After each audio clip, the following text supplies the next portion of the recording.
Good afternoon, everyone. Thank you for joining us today. Today, we are on our third panel. Our third panel is dealing with the problem that the New Life SDA Church in Rock Hill, South Carolina, has no ministry presence within the three universities that is located in the city of Rock Hill. And today, I have, hold on, let me make sure this thing is actually recording. I see recording. Do y'all see number or you see recording? Okay. Both. Number. You see both? Okay, great. And so I want to introduce our panelists for today. Would you please let us know who you are, what do you do as a profession, and what is your association with the current generation of young people and students? So we'll go with Pastor DeValle, then Pastor Shelton, then Pastor Rowe. Hello, my name is Evelina Del Valle, and I pastor at the West End SDA Church in Atlanta, Georgia. And I have a mentorship role / spiritual advisor role with the college students in our community. Okay, thank you. My name is Michael Shelton. I am a pastor here in North Carolina, and I have several roles with youth. One is dealing with our conference and their different entities, whether it is through our Pathfinder Club or our federations that we have here. And so I play numerous roles on different teams as it relates to young people. Thank you. Pastor Rowe? Awesome. And good afternoon, everyone. I am Katie Enroll. I am the assistant pastor at the Decatur Seventh-day Adventist Church. I am a student myself in the master's program, so I'm connected to a university, as well as I've just started working with the youth at the Decatur Seventh-day Adventist Church. I have children of a number of different ages, from college age all the way down to middle school. And I work in the community with youth as well. Nice. And we want to say congratulations. I understand you will be graduating in a few weeks from our alma mater, Oakwood University. So congratulations to you. Thank you. Amen, somebody. All right, first question. Let's get into it. How can the older members of our congregation intentionally mentor and show support to our college students? Here's the issue that I've discovered. In our church, we do not do mentorship well. We do favoritism. We are okay with being a part of our favorite pastors and their life. We okay. It's not even a mentorship, it's a friendship. But when someone is really looking for someone to take the time and help them understand life and help them understand ministry, we don't do well. And so that has translated over to how we interact with our youth and young adults, but specifically our college students. So how can we influence our older member? How can we influence the church to have intentionality in mentoring and supporting our college students? We'll go with Pastor Shelton, Pastor Rowe, Pastor DeValle. So first, I think it begins with a relationship. Even if it is your favorite, in my experience, a mentorship of any kind deals firstly with a relationship. It's hard for me to provide advice to someone that I don't know. And if I do that, it looks like, or it feels like, I am judging them because I don't have that relationship factor. So I think the first step in any type of healthy mentorship program is just developing relationships, not only with college students, but it happens from peer to peer, developing relationships with an older person and a younger person who might not be a college age. That piece of relationship, I think, is crucial. That's good. Pastor Rowe? Awesome. Thank you so much for that, Pastor Shelton. I would also extend respect and seeing the younger generation as someone who's going to take the mantle. I think care and respect are big factors of mentoring. So, you know, we, are here considered middle age, right? There are those who are older than us and those who are younger. We are a part of a family dynamic. And if we do not learn from those before or teach those who, are younger, then if essentially we are going to die off. So we have to Mm-hmm. start with a care that we want to see, not just the person, but also a generation and generations succeed.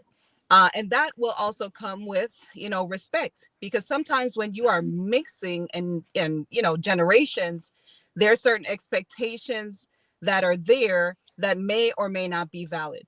So I think respect and a care, for the generations above and beneath you in terms of age, but not in validity. Mhm. That's good. That is good. Pastor Devaye. And I love both of those viewpoints.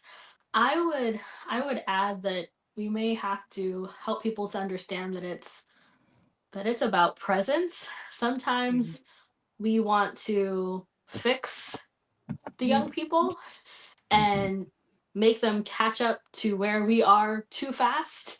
So I think helping helping the older generation that will be mentoring understand that it's about presence, and to try to do a bit of listening first so you can build that relationship where when you say something it can be pertinent and targeted and have some weight to it. And I like to add like some practical things. What might be helpful to kind of get mentors in touch with the young people in a church setting, have something, whether it's something old school, games or a social. That's something that even a smaller church could do. Have some Mhm. dominoes, play some of the old games, and get them in the same room. Mix people up in the tables. Don't let all one click hang together. Encourage people to intermingle, and hopefully there will be some organic connections that are made. And then there may be some people who are on the sidelines where an older person can go and say, "Hey, can I adopt you?" Mm-hmm.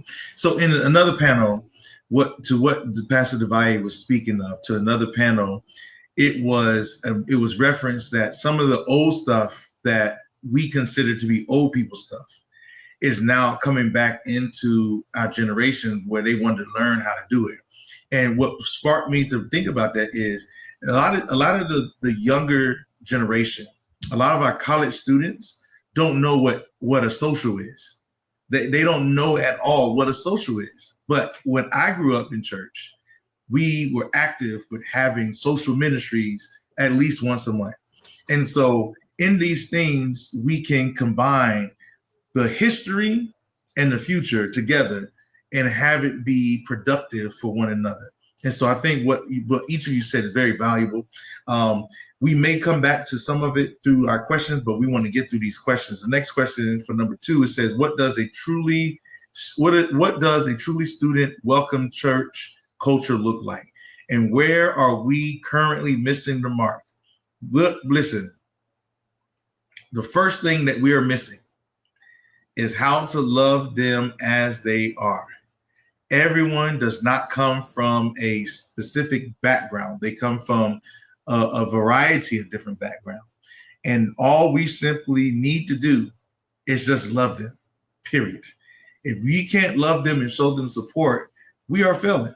And so, from my opinion, that's one thing that we can do. But do you think there's anything else? Do you think there is an adjustment of how we love them, adjustment how we affirm them, how we bring them in? So let's go this route.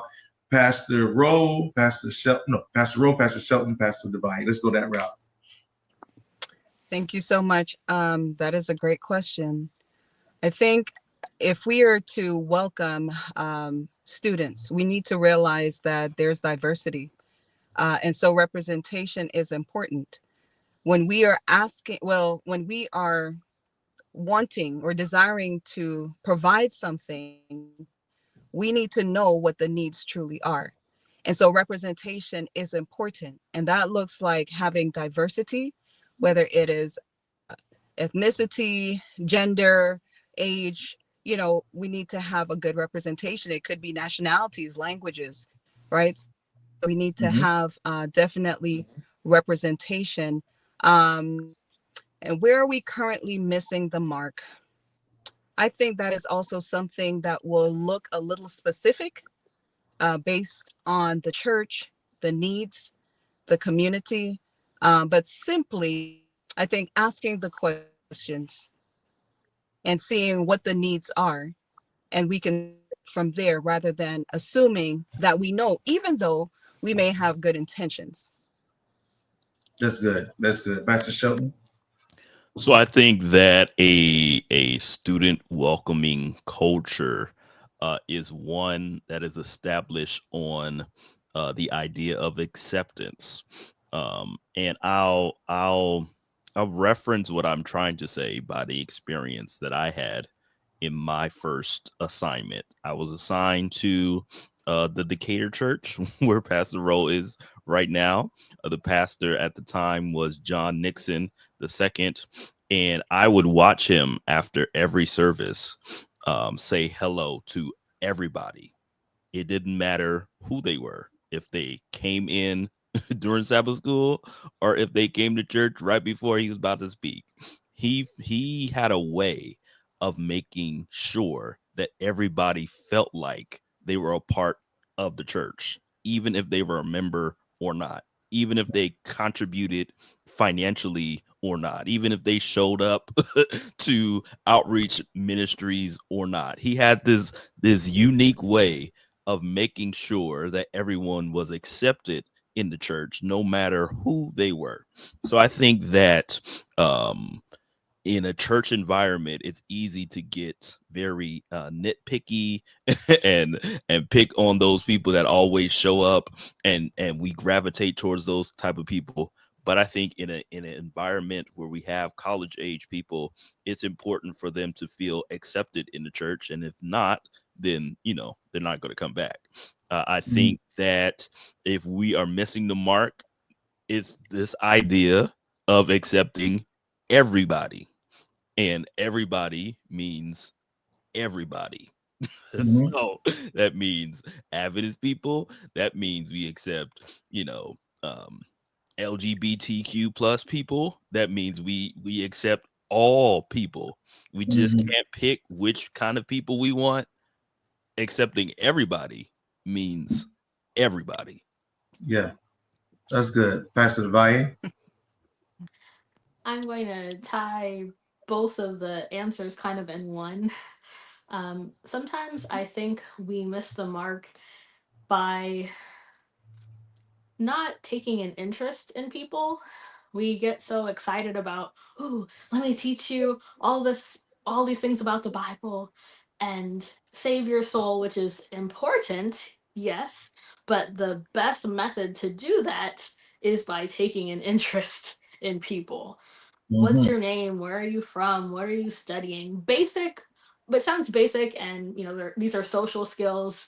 However, I find that sometimes in churches, people are so focused on, I guess, an end, but they don't always think about how to do that in a healthy way, and just make sure we help people learn how to come out of themselves, reach out, and connect. Because sadly, churches can be a place where someone may say hello to you, and then you can feel so isolated after that one hello when you're by yourself in the corner. Mhm. Yes. Thank you for your responses. Here's number 3 now. It asks specifically New Life. And fortunately, really only Mike can answer this based off his time being there before. But Pastor Devalle and Pastor Rowe, kind of imagine a church that's in a city that has multiple universities. So you can actually think of Oakwood University. You can think of, I wouldn't think so much of the bigger churches, but think of the smaller churches that are in Huntsville. Not sure where you attended, but But like, let's think of Mount Calvary. Mount Calvary is not a big church and it's not a small church. It's a church that's often forgotten, as well as Alpha in Alpha Church in Decatur. But how can the New Life Seventh Day Adventist Church, or a church that is located in a city with multiple universities, adjust its worship, its fellowship, and communication style to resonate with students without compromising core values? Now, here's the challenge, right? Pretty much old churches are old because they got old people. That's pretty factual.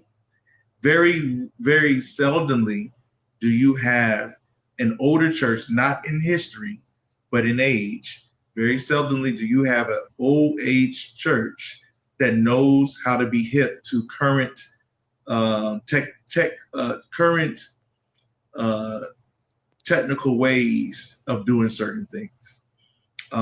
So how can the New Life Seventh-day Adventist Church, or a church, adjust its worship, its fellowship, and communication style to resonate with students?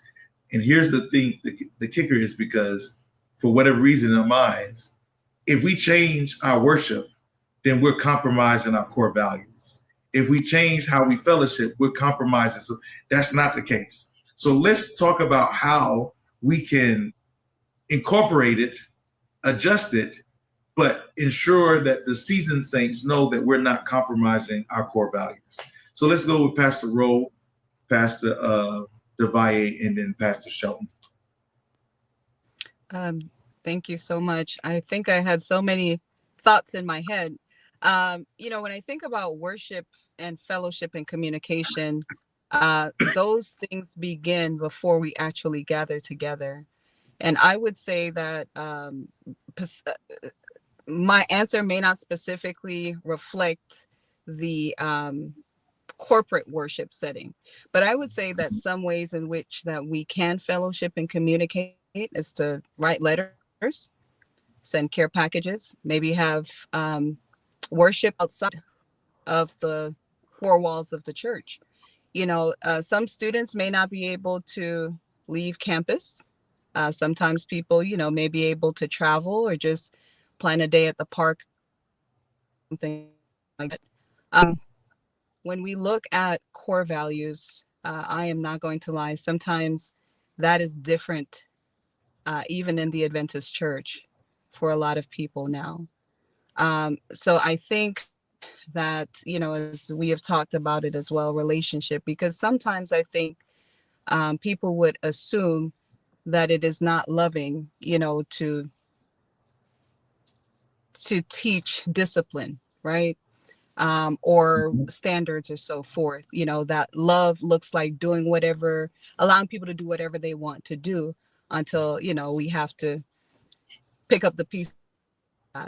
So I would think, establishing the relationship outside of the four walls would probably be a good start. Maybe going on a picnic or something, something that each may like to do, coming to a neutral place, where they can get to know people outside, perhaps, doing some visitations and so forth, so that when they do get inside the church, then, there may be some understanding there before. Yeah, I hear the military veteran speaking in that, in talking about certain things, that it's okay to talk about discipline and responsibility. That's good. Thank you so much. Who was next? Who did I say next? Was it Pastor Shelton or Pastor? Okay, Pastor DeValle, go ahead. I think one of the important I guess tasks to do is to distinguish what are your core values from your traditions and your culture.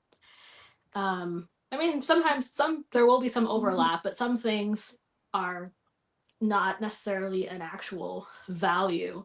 For example, some people feel that having our Sabbath school must be at 9:15, and we have to have the preliminaries and mission story and and everything. And at that time, we have to have divine worship at 11 o'clock. Whereas when you discuss with your church, you may realize, our value is to have corporate worship, is to have time to study together, but maybe it's not the times that are our values. And then you can decide, might it be more beneficial for us to have Sabbath school after divine worship, or make our worship service a little more interactive. For instance, I've seen where I participate in some churches where after the sermon, there's like a Q&A where people can ask for clarification. Hey, can you explain this to me? Or can you say a little bit more about this? Where you may have changed some of the traditions, but you still have that value of, we want it to be interactive and people to learn about God. Something else that is important when it comes to communication is making sure that it's effective. We can still keep the ways that are working with the more seasoned generation, but it's possible that the young folks may not read the bulletin, if you still have a bulletin, or may not read an email. So maybe you could do something via text that's just quick and short to the point. Time, food, like all the points, and keep it quick. Last thing, when it comes to communications, we may want to keep in mind, if we're dealing with young people who may not be churched or may be used to a different type of church, think of some of the language we're using that people may not understand, some of what people may call Christianese. Like, what do you mean when you say the doors of the church are open? Some people may not know that if they didn't go to church. They may literally be looking around and like, I don't see any doors Why open. was the doors closed in the first So place? think of what we're saying. And if we want to use those terms, explain it, Right. so they're not lost. That's good. That's real communication and understanding who you're communicating with. Yes, go ahead, Pastor Shelton. So I'll just tag on to what has already been said. I think the first thing that you have to do within any church environment is to establish your core values and make sure that everyone knows what those things are. And Pastor Del Valle took the tradition route, and I was going to use that same example. You have to distinguish between principles and preferences, right? So if the core value is that the church believes in prayer, that any that doesn't mean that means that the church corporately prays together. What that doesn't mean is that prayer meeting must be on Wednesday at 7 p.m. That's what that Wednesday at 7 p.m. is a preference, not the principle. The principle is that we're having prayer meeting, right? The time may change. So I think that when you go and talk about adjusting, people are very standoffish to change. People don't like changing much, right? Because it makes them uncomfortable. It removes their control over what they believe that they're in control of. And so I think just distinguishing between principle and preference is a good key when we're thinking about core values. I think another idea, it could be to try, and it's reminiscent of when I went to Andrews University. There we had to go partner with churches and do some work within the church.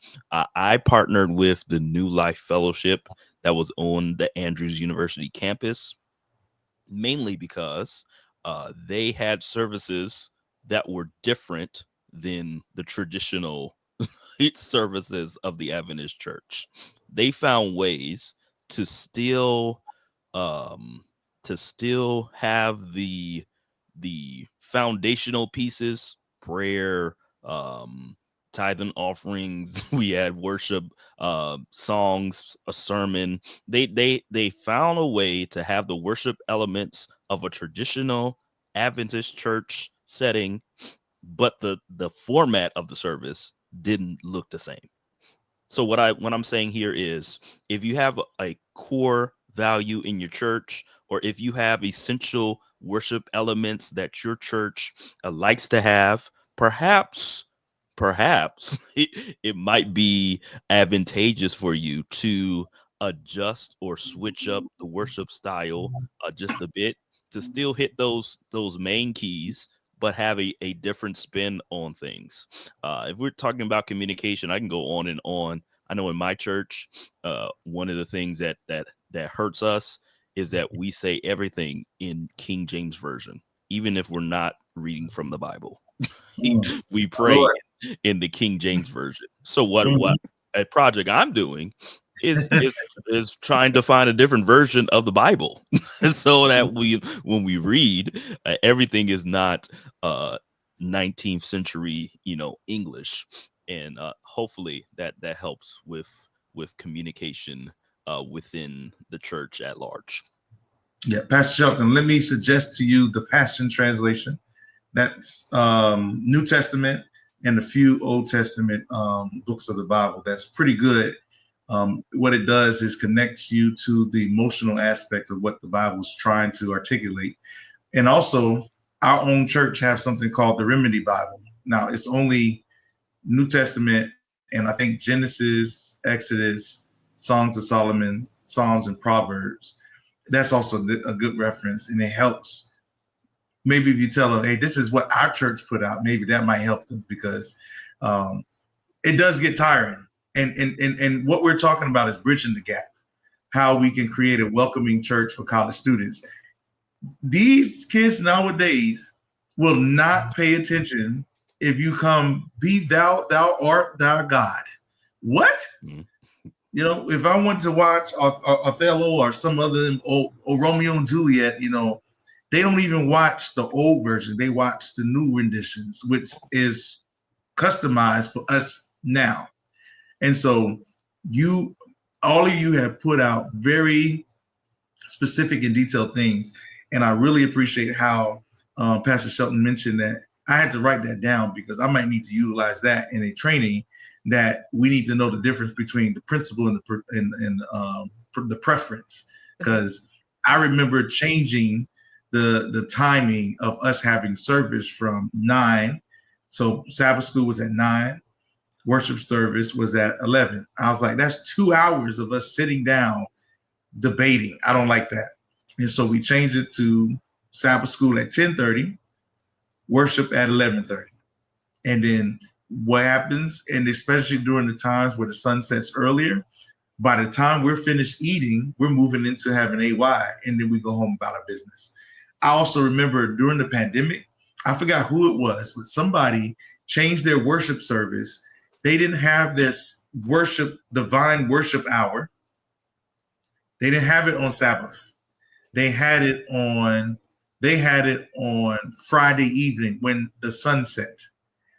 Technically, it is still the Sabbath. So you can have your worship service Friday evening, but they've been so accustomed to having services on a Saturday that they had a hissy fit. But the way the pastor explained it was like, listen, this is an opportunity that we can invite more people to come to our worship service, and it gives you the opportunity to go visit someone else. Now, this was COVID, so you had to visit someone else virtually, but they were able to get doubly blessed on their Sabbath through worship experience. And can we imagine how that tweak of adjusting can resonate with our students and let them know what we believe in? That's great information. Here's our next question. What are meaningful ways students can be integrated into the life and the leadership of the church? What meaningful ways can students be integrated into the life and leadership of the church? Here's what the problem is nowadays. The problem is our churches are growing older and we're not growing in number. And because those two coincide together, our young people are not being given the opportunity to serve, to work, or more importantly, to learn. And so, what are some meaningful ways students can be integrated into the life of the leadership and the church, I should say? So, Pastor Shelton, go first, and then Pastor Devine. So, if we are talking about leadership, I think that sometimes in life, older members have to be they have to relinquish the keys. I Turn them don't know loose, how to say that in any other way. turn Uh, them loose, and let it go. there's a book written by the Fuller Institute called Growing Young, and it kind of gives those kind of principles of relinquishing keys of leadership. I think that in a church environment, we profess or we say that we believe that everyone is capable of being a priest in their home, but we don't practice that at the church. Right, so we encourage young people, or we encourage people to take up the mantle and join us or join our workforce. We say it, but we don't believe it. I think there we go. I think a meaningful way of integrating is believing what you are saying, and so Mm-hmm. when you do that, you'll be able to see that there are people around you who not only can have the capability to do it, but they have the willingness to do the things that you're staying up all night trying to do. That's good. Pastor Devine? I love that. I'm going to steal that, Pastor Shelton. Um, I think for some people, we need a shift. Because sometimes church is like a machine, and we're trying to like feed the machine and keep the operation going. And we forget about the people.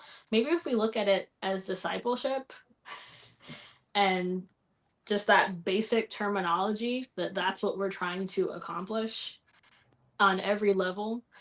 As Jesus said, follow me. That's what we're trying to do with some of the younger people in every aspect.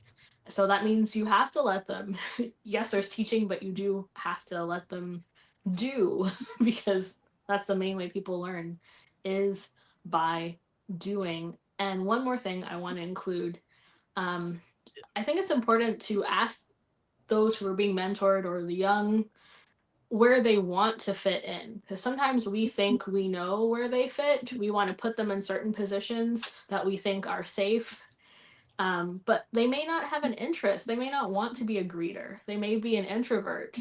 Hmm. um, they may have Mm-hmm. an they may have a desire to teach, and you may think, well, what do you know, young person? But they may have, it's very possible that they have the gift of teaching, and if you don't give them that chance, they're going to find somewhere else to use their gifts, sadly. Yes. And I guess Yes. I'll talk again here since Pastor Rowe is gone. I think that encouraging people to use their gifts makes room for other people that have that gift. What Amen. I mean that by that is that sometimes in a church setting, we get thrown into doing stuff that's kind of outside of our expertise. One, because we believe that we all should be doing the work of God. But two, we are forced to pick up these pieces because we have this idea that somebody has got to do it, right? So we have little kids in the church. We don't have a primary teacher. I don't even like kids, but since somebody has to do it, let me go over here and maybe God will stretch this gift of teaching, right? It might be outside of our wheelhouse, but we have this unction that God is just going to expand because we are trying to, be faithful to what God's called us to do. I think Mhm. encouraging people to operate in their God-given gifts creates opportunities for others who have the gift that we are missing, if Mhm. that makes sense, Oh right? yeah. If I Amen. slide into what I'm supposed to be doing based on my gifts, then what I used to do in the primary class, somebody else can do because they have this gift of reaching children of that age. Mhm. So I think encouraging people to operate in their God-given gifts creates opportunities for other people. I think affirmation helps as well, Mm-hmm. and not just affirmation one-on-one, public affirmation.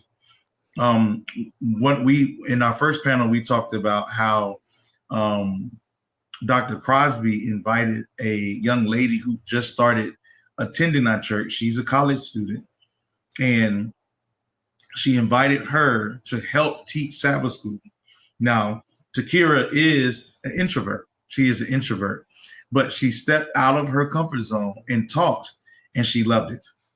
And so now we have implemented her teaching. It was literally step by step.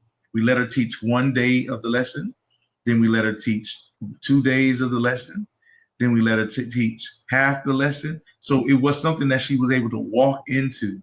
Another thing is, now this is a college student. Now let's get more realistic. What about our middle schoolers and our high schoolers? We have a young lady, her name is Devine. She invited her friend, they're in high school. Her friend, who I didn't know this at the time, I met her a couple of times. She plays basketball, awesome left-handed point guard, can shoot, can pass, she's good. She came to church, and just watching her worship in a safe spot was tremendous. Talking to her, come to find out she's a PK. Her father is a pastor in the area, and she said that she enjoyed our church because as Pastor Wade would say, here it is. In our church, she was able to worship God how she felt. She was able to come into the church and be active into the ministry that was there. Can we imagine if we allow this to happen more so with our students at the college? Some collegiate students, this is the only opportunity they're going to have. They can't do it when they go back home. So this is an opportunity to be a bridge into what they do as an adult. All right, we got 3 more questions. 5, how do we overcome the generational disconnect that often keeps our young adults away from traditional church? To be honest, we answered this. We really answered this. So let's go to the next one, unless something comes to mind. The 6th question is, what practical steps can the church take to physically show up on campus and to build consistent presence? Honestly, show up. That's probably the best thing to do, but let me get more detailed clear answers from y'all. It don't matter which route we go. Whoever wants to go first. I think I'll let Pastor Shelton take this one, because my brain is saying just anything you hear of, show up. There are recitals, anything that's open, show up. If you're actual students that are already attending your church, if they're on a team, even if it's murals, whatever it is, show up. Yeah. So I guess I'll go with an example of what I was planning to do when my church was by a university. I was pastoring in LaGrange, Georgia, and there is a little college community. It's like a 4-year, I believe, LaGrange College, right down the street from the church. And so what the church was planning to do, what I was telling the church we were planning to do, let me work that back, was that we were going to we were going to take a Sabbath. This was before COVID hit, all right, pre-COVID plans. We were going to take a whole Sabbath, and we were going to go out and do acts of kindness in the community. We're going to have church that day. Just do it. What I found was that the LaGrange College on a Saturday did the same type of stuff that we were trying to do, right? So I wasn't about to reinvent the wheel and try to make it an Adventist thing like we're doing this. My plan was to go partner with the college through one of my members who he was already working there. We were going to go partner with the college, and we were going to join them in their humanitarian effort on the Saturday that they chose, right? Mhm. So sometimes it's about partnering with what's already going on in the community. I think it's tough sometimes because we like to be we like to quote that scripture that says we are peculiar, a chosen priesthood, a holy nation, and what that in turn looks like is just us being weird. we doing we're doing the same thing other people are doing, but Mhm. because they aren't Adventists and we got to do our own thing. We got us and the college down the street. We both picking up trash on the side of the road, but we we got to go get our own t-shirts, get our own trash bags, get our own gloves, and pick a street that's by them but not the same street because we got to develop our own ministries. I think that sometimes partnership is a good thing, and if we you just show up with other people, it will make a difference. That's good, man. That's good. That's real good. We consider ourselves to be peculiar, but we're actually weird. Man, that is a tweetable moment. You hear me? All right. Um, did you answer Pastor Devaye? Yeah, all Okay. that I needed to say yes. Okay. All right. Here's our last question. What structures need to be in place for long-term intergenerational ministry collaboration between students and church members?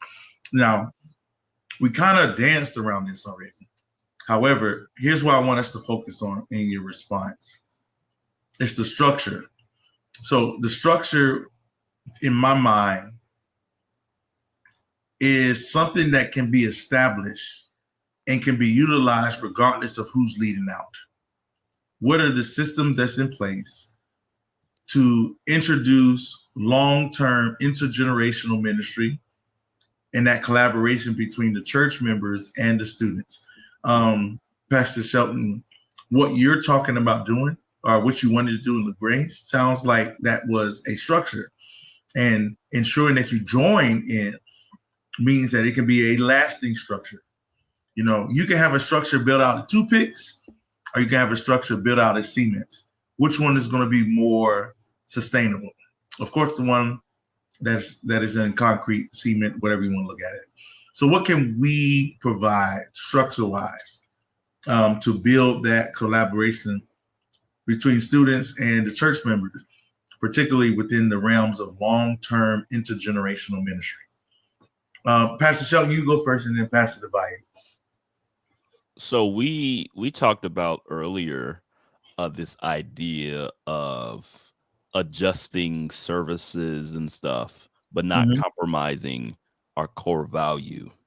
If structurally you want intergenerational ministry to happen, it has to be something that the church views as a core value. We must do this in order for our ministry as a church community to develop. We must embrace this habit.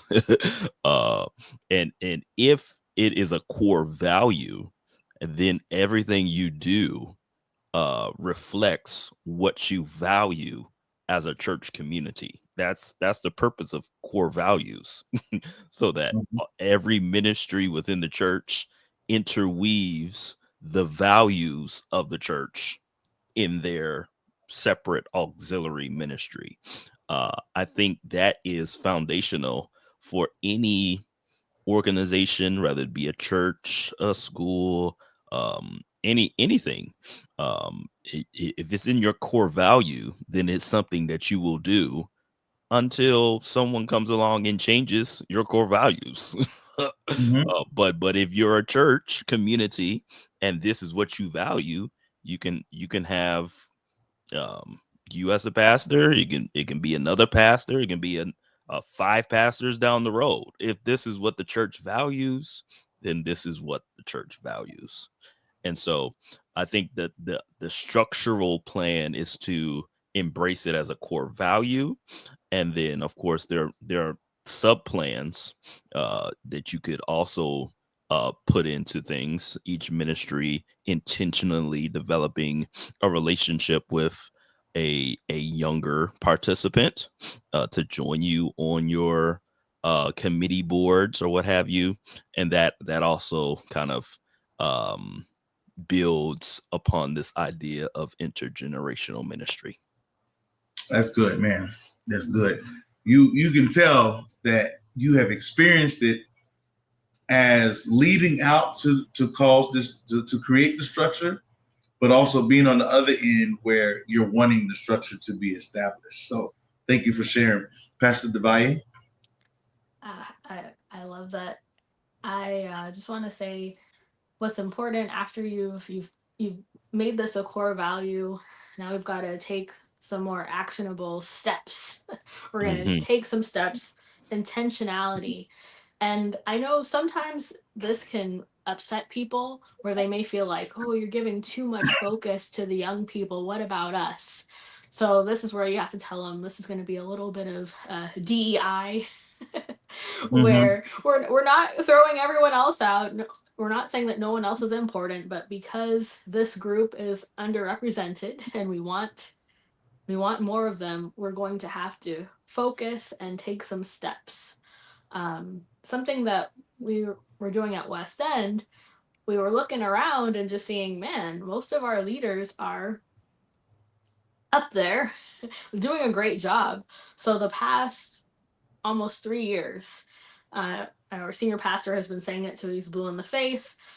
This year, I want to see at least half of our ministry leaders of the different ministries and auxiliaries. I want them to be under, I want them to be college age or under 40, under 30, whatever age group. And he's been saying it over and over again. So the first year, we got a few. Then we went, and every time we met the young people, when we had them, the teenagers so we start with under college because they're going to get there, and through college in the 20s, when we would have dinners with them, we're repeating the same thing to them. We're repeating it to the older members, and people start to get it. Oh, okay, I need to start mentoring people. I need to start thinking when we do nominating committee, when we select people.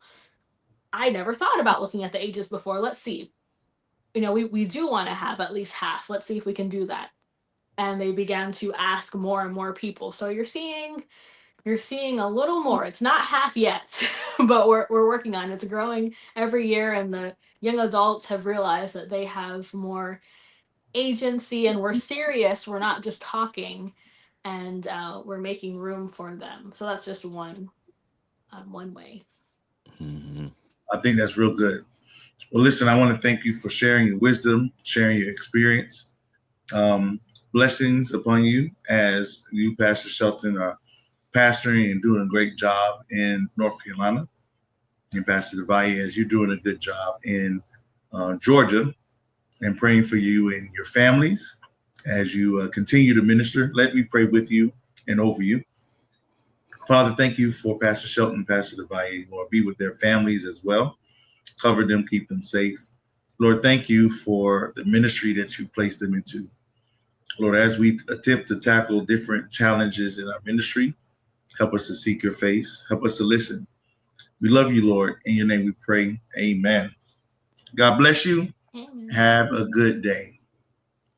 Thank you. You too.